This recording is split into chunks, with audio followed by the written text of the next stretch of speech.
What if I told you that buried deep within the dusty caves of Qumran lies not just history, but a warning, a coded map, a prophetic cipher, one that speaks not only to ancient times, but to this very moment in your life. Right now, in 1947, a shepherd stumbled upon a clay jar in a forgotten cave near the Dead Sea.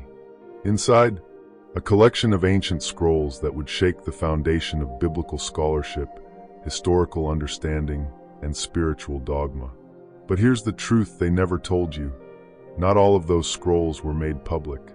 Some were withheld, others lost in translation, and a select few, deemed too controversial, too dangerous, too revealing, were quietly buried once more, not in the sand, but in secrecy.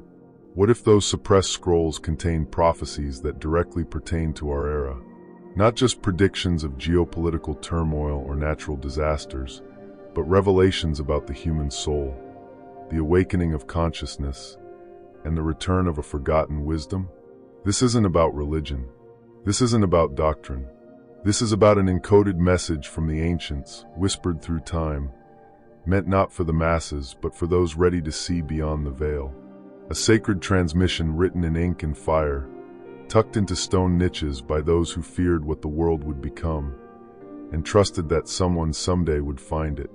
In this video, we will descend into the shadows of the Dead Sea Scrolls and uncover the hidden prophecies that have eluded scholars and theologians for decades. We'll explore the real reason these texts were concealed, what they tell us about the unfolding of time, and how they might just be the key to your spiritual evolution. But I must warn you, this journey is not for the faint-hearted. These truths do not flatter the ego, nor do they fit comfortably within our modern understanding of life. They challenge, they disrupt, and if you let them, they transform. So if you feel that strange pull, the one that says you were meant to know this, stay with me. The scrolls have waited long enough. Hidden in the dry, crumbling cliffs that loom over the northwest shores of the Dead Sea lies a story older than the religions it helped shape. A story carved in parchment, inked with urgency, and sealed in silence.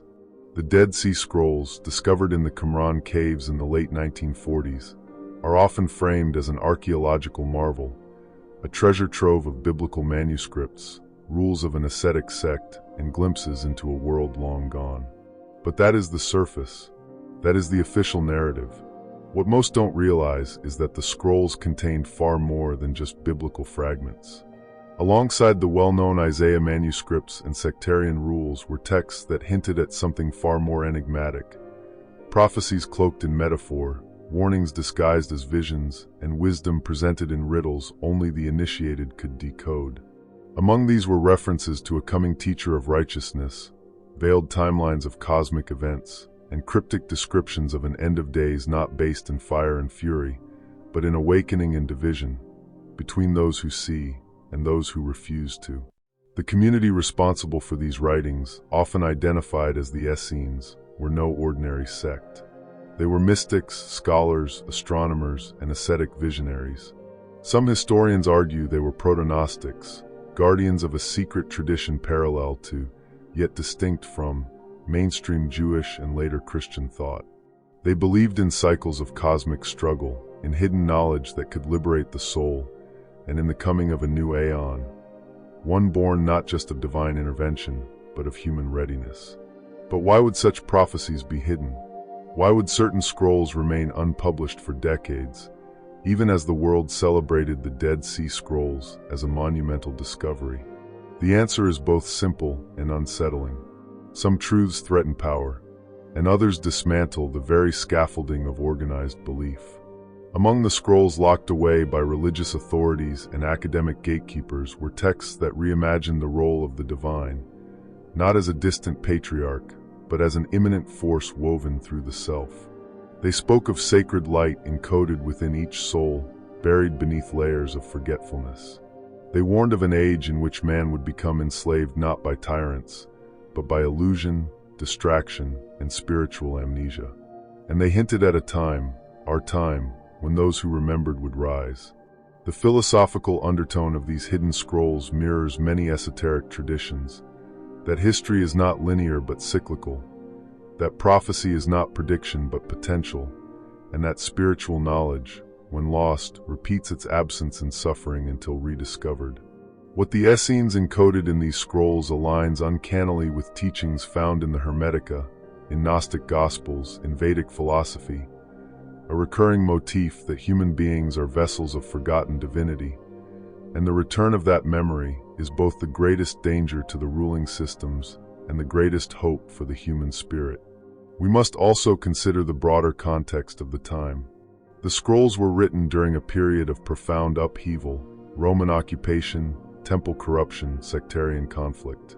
To survive, the Essenes had to go underground, encoding their teachings in metaphor and hiding their prophecies in caves. Not because they feared discovery, but because they believed only the worthy, those guided by intuition rather than dogma, would find and understand them. The suppression of these writings wasn't accidental. It was deliberate. When the scrolls were first discovered, many were quickly published, but the ones that offered radical reinterpretations of spiritual truth were delayed, hoarded, or dismissed. For decades, only a small cadre of scholars, many under the control of ecclesiastical institutions, were allowed access. The deeper truths were kept out of reach, not because they were unverified, but because they were uncontrollable. And yet, truth has a way of finding its voice. The prophecies of the Dead Sea Scrolls are beginning to resurface, not as historical artifacts, but as living messages. They speak to a world on the brink of spiritual collapse and renewal. They echo a timeless call to remember who we are beneath the noise, beyond the illusion. These lost prophecies were never truly lost. They were waiting, dormant, silent, encoded in shadow, for a generation who would have ears to hear and eyes to see. A generation like ours.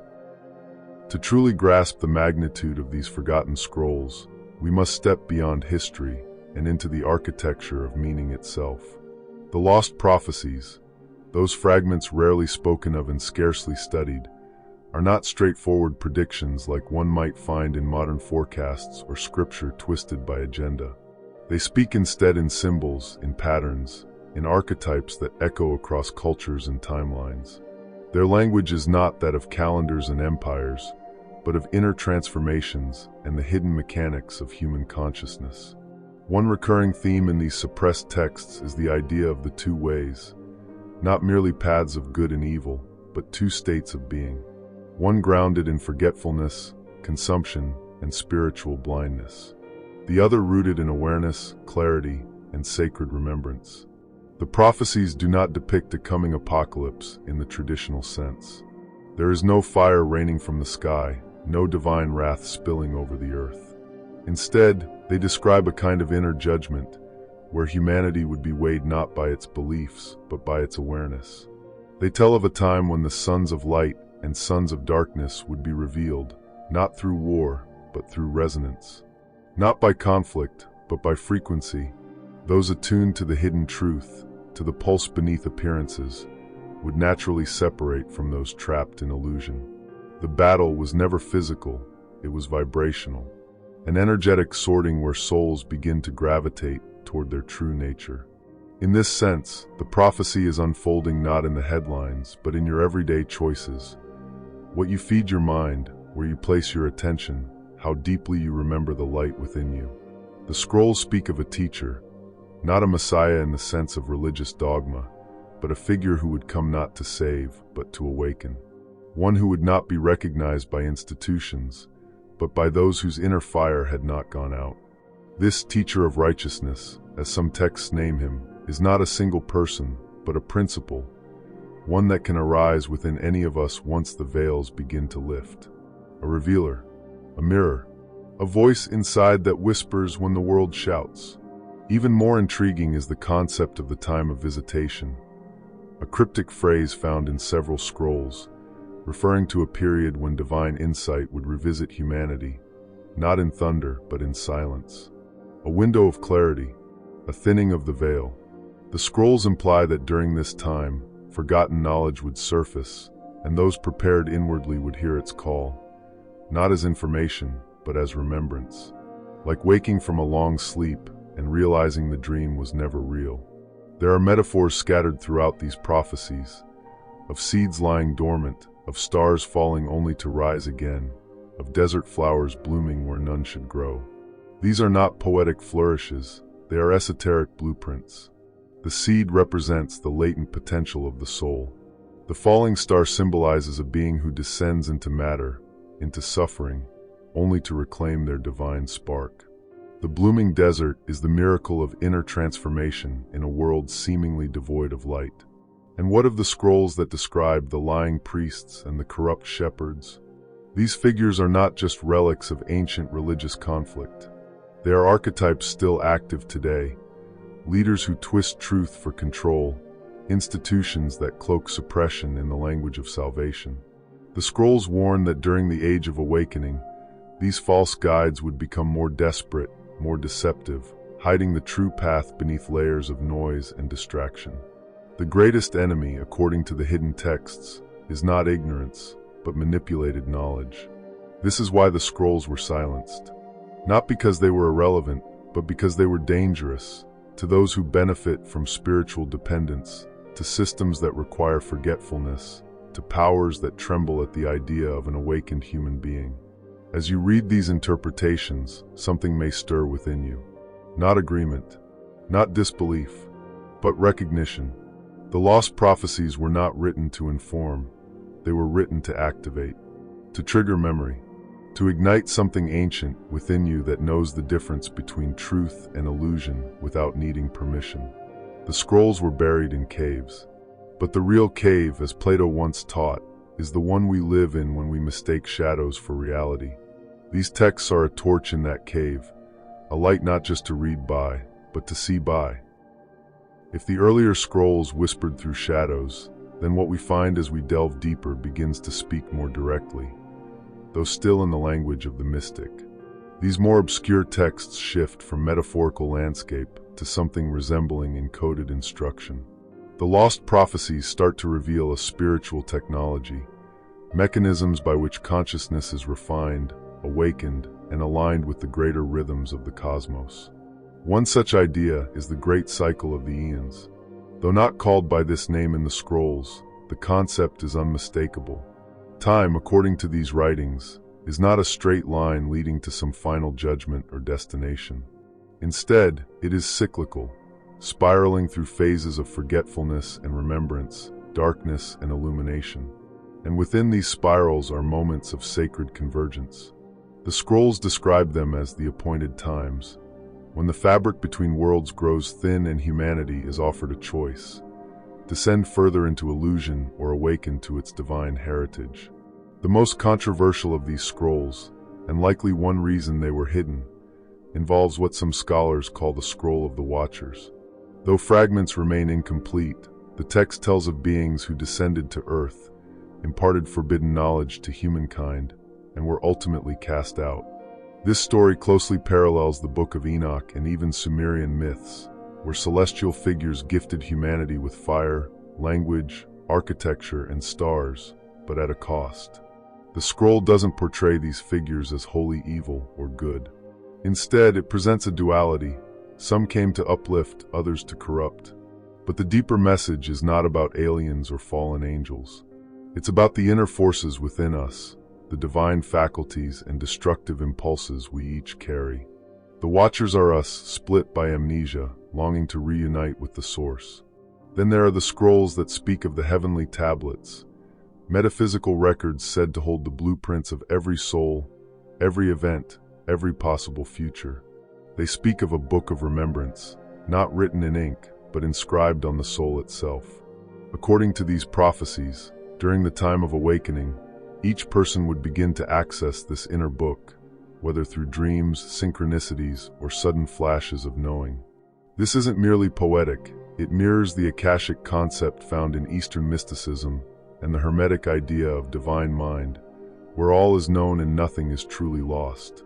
It is in this context that we begin to see the scrolls as more than ancient documents. They become mirrors, keys, instruments meant not to preserve the past, but to unlock the present. The chosen ones the scrolls refer to are not a privileged elite, but those who choose themselves, who, through discipline and insight, remember their origin, and walk the narrow path back to it. Of course, this journey is not without resistance. The scrolls make clear that the awakening will be accompanied by great turbulence. Not because the light brings violence, but because illusion defends itself. As truth rises, so too does the noise. Distraction increases. False prophets multiply. The ego, both collective and personal, lashes out. It is not the darkness that resists the light. It is our attachment to the shadows. This is why the Lost Prophecies are not framed in commands, but in riddles. Why they do not dictate, but invite. To decipher them requires more than intellect. It requires intuition, a stillness that listens between the lines. The scrolls teach through paradox, as all true wisdom does. The last shall be first. The desert shall bloom. The lost are the closest to being found. What they ultimately reveal is not a fixed fate, but a hidden potential, a timeline we step into only through conscious alignment. They do not tell us what will happen, but what can happen if we remember who we are and what we carry. This is the great secret. The scrolls were not meant to merely be read. They were meant to be lived. If these prophecies are not merely ancient writings but living instructions, then we must ask, how do we live them? How do we take symbols scrawled on parchment 2,000 years ago and translate them into transformation today? Because wisdom that cannot be embodied becomes mythology. The lost scrolls never intended to become museum relics. They are activation codes, awaiting participation. To begin, the first and most vital practice is remembrance. Not intellectual memory, but soul memory. The process of peeling away distraction and distortion to reawaken a knowing that predates language. The scrolls hint repeatedly that humanity's deepest crisis is not moral but metaphysical. We have forgotten who we are. This forgetting leads to all other dysfunctions, violence, addiction, despair, egoic pursuits. The scrolls' repeated use of the phrase, "those who remember," is not just a poetic call. It is a spiritual identity. You remember not through studying more, but by silencing more, through stillness, solitude, and sacred attention. Daily contemplation is a key ritual suggested indirectly through the scrolls' references to meditations of the heart and cleansing of the inner vessel. This isn't passive meditation. It is a focused, living dialogue between the conscious mind and the higher self. A return each day to the core question, what in me is eternal and what in me is illusion? When practiced consistently, this inquiry begins to crack the surface of the false self, allowing the light underneath to emerge. The texts also emphasize the purification of perception. The Essenes, authors of many of the scrolls, lived by strict codes, not out of dogma, but because they believed spiritual sensitivity required energetic hygiene. They viewed the body as a sacred vessel, the mind as a temple. In this sense, our modern world, flooded with stimulation, synthetic foods, artificial light, and constant noise, creates the exact conditions the scrolls warned against, a veil of numbness between soul and source. Returning to clean eating, silence, natural environments, and intentional solitude can act as gateways to awakening that inner flame once more. Another practice embedded in the scroll's deeper message is discernment. We are in the time of the lying priests and false lights the scrolls foresaw, not just in religious institutions, but in all forms of authority that promise truth but deliver manipulation. The scrolls urge seekers to develop the eyes to see, not physical vision, but energetic clarity. To ask, does this teaching return me to myself or make me dependent on another? Real prophecy, according to the Lost Scrolls, doesn't control, it liberates. Then there is the practice of alignment with the heavenly order. This is the scroll's way of speaking about living in resonance with natural law, the rhythms of the cosmos, the cycles of nature, the moral laws written not in books, but in the heart. In a world that moves ever faster, the scrolls call us back to simplicity. Wake with the sun, honor the moon, speak less, listen more, give with no expectation, love without possession, forgive without condition. These aren't religious commandments. They are spiritual recalibrations, tuning forks for the soul. Perhaps the most powerful application, though, is the recognition that you are the scroll. The outer texts are mirrors of an inner text, a scripture written on the soul before birth. As the scrolls whisper of divine sparks, encoded knowledge, and sacred times, they are pointing to you. Your awakening, your courage to question what others blindly accept. Your decision to choose consciousness in a world hypnotized by surface. And this, too, is part of the prophecy that there would come a time when the scrolls would not be found in caves, but awakened in hearts.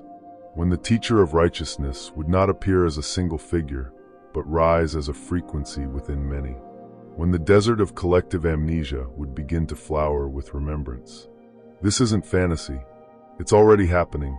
In every quiet moment of truth you choose, in every layer of false identity you shed, in every intuitive nudge you honor, you are fulfilling what was written thousands of years ago. The hidden scrolls don't ask for belief. They ask for embodiment. They are not maps to follow. They are flames to carry. So now we arrive at the threshold, the conclusion, though it's really just the beginning. If you felt something stir inside you as we explored these lost prophecies, it's not coincidence. It's recognition, a quiet echo from a deeper layer of your being, reminding you that you didn't stumble upon this knowledge, you were summoned to it. The Dead Sea Scrolls were never meant to be trophies of archaeology or dusty footnotes in a forgotten chapter of history. They're transmissions, living frequencies encoded in language, waiting for a reader not of the mind alone, but of the soul. And the most guarded of those texts, the ones suppressed, hidden, or lost, are not just warnings or predictions. They are invitations. Invitations to awaken, to question, to remember. They do not tell us what to worship, but how to see. They do not promise salvation, but instead point to a path that must be walked in silence, in stillness, and in self-honesty. A path that passes not through temples or rituals, but through the interior sanctum of your own awareness. You see, the scrolls speak of an age, a time when everything hidden would be revealed, when the veil would thin and humanity would be given a choice. That time is not coming. That time is now. We are the generation standing at the convergence of cycles, at the tipping point of forgetting and remembrance. And these ancient voices, long silenced, long buried, are rising again, not as commands, but as companions. Not to give us answers, but to awaken better questions. The real prophecy isn't about what happens to the world. It's about what happens in you. Will you continue sleepwalking through borrowed beliefs, through a life shaped by fear, comfort, and noise? Or will you turn inward, break the spell, and remember the light that has waited lifetimes for your return? The scrolls have waited. The signs have appeared. The path has opened. And now the rest is up to you. If this message resonated with something ancient within you, share your thoughts below. Join the conversation. And above all, stay awake. Because the scrolls are not done speaking. And neither are you.